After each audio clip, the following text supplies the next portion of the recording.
네, 안녕하세요. 여러분하고 변액보험 판매관리사 1장, 3장 같이 공부할 최동호라고 합니다. 자, 저희가 먼저 이제 1장 금융시장의 이해를 먼저 볼 텐데요. 저희가 이제 변액보험 시험이 40문제가 출제가 되는데 그동안의 통계를 보면 1장에서 원래 16문제가 나오기로 돼 있지만 실제로는 10문제에서 12문제 정도 출제가 되고 있고요. 2장 같은 경우에는 4문제가 나오기로 돼 있는데 통상 5문제에서 6문제 정도 나오고 있고요. 3장은 16문제가 나오기로 되어 있는데 실제로는 20문제에서 22문제 정도 출제가 되고 있습니다. 4장은 4문제 출제되기로 되어 있는데 정확하게 4문제씩 출제가 되고 있고요. 그러다 보면 여러분들이 이제 시험 공부를 하실 때 어차피 자격증 취득을 목적으로 하시기 때문에 1장하고 3장에 대한 학습 비중을 높이시는 게 굉장히 중요할 것 같고요. 특히 3장 변액보험의 이해에 대해서는 세부적으로 시간 투자를 조금 더 하실 것을 권해드립니다. 자, 첫 번째 우리 1장에서는 금융과 금융시장 먼저 살펴보도록 하겠습니다. 첫 번째, 금융시장의 기능인데요. 금융시장의 기능에서는 맨 위에 보면 이제 빨간색으로 제가 쭉 별표를 달아놨어요. 별표는 1개부터 3개까지인데 중요도와 빈도가 같이 이제 결합된 그런 표시예요. 그래서 별표가 많을수록 자주 나오면서 중요한 부분이고요. 별표가 없다고 하는 것은 출제가 상대적으로 좀 덜 된다는 의미이고 2023년 작년도에 굉장히 출제가 빈번했던 최소한 2번 중에 1번, 5번 이상 출제가 됐던 부분은 그 위에 금융시장의 기능이라고 하는 제목 옆에다가 제가 프리퀀트라고 하는 노란색 바를 제가 추가로 달아놨어요. 그래서 노란색 바가 있거나 별표가 많은 부분은 여러분이 학습을 좀 많이 하셔야 되고요.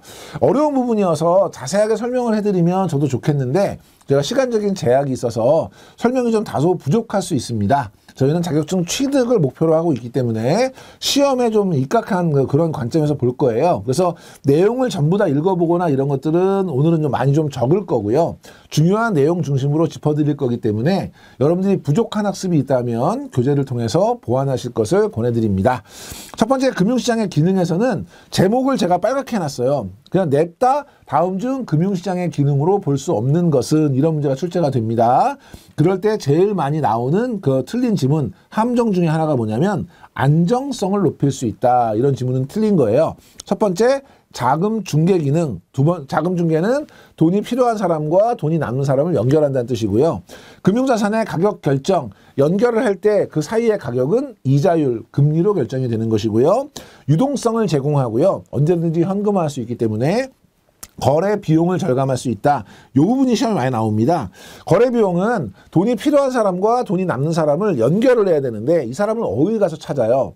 이 사람을 찾는 비용, 거래 상대방을 찾는 데 소요되는 비용을 저희가 탐색 비용이라고 하고요. 정보 비용이라고 하는 것은 탐색을 하고 나서 그 사람 또는 그 사람이 가지고 있는 자산에 대한 정보를 수집하는 이런 비용이거든요. 그래서 필요한 정보를 얻는 데 소요되는 비용, 요거를 정보 비용이라고 합니다. 요거는 쭉 설명해 놓고 얘를 무슨 비용이라고 한다. 맞았냐 틀렸냐 이런 질문 많이 나오기 때문에 용어의 정의를 좀 기억을 해 주시고요. 밑에 보면 금융거래가 전문화되고 집중되고 있기 때문에 거래 비용이 증가하고 있다. 이런 질문은 틀린 거죠. 거래 비용을 오히려 절감시킬 수 있는 것이고 위험관리에 용이하고 시장을 규율하는 데 용이하다. 제목 중심으로 기억하시고요. 자, 첫 번째 금융기관의 역할인데요. 금융기관의 역할은 큰 제목 제가 빨갛게 표시했으니까 다음 중 금융기관의 역할이라고 볼 수 없는 것은 이런 문제 제일 많이 나오고요. 앞쪽에서 저희가 금융시장의 기능을 공부를 하셨었는데 금융시장의 기능과 금융기관의 역할은 차이가 있거든요. 비슷한 부분도 있지만 다른 부분도 있기 때문에 그 부분만 중점적으로 봐주시면 됩니다. 유동성 제고를 위해서 제고를 통해서 자산을 전환하고요.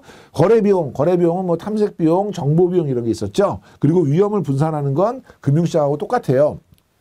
금융기관의 고유의 역할은 지급 결제제도 같은 금융 서비스를 제공한다는 것이어서 요게 앞쪽에 금융시장의 역할에서 헷갈리게 출제가 되는 경우가 있으니까 그것만 챙겨봐 주시면 되고요.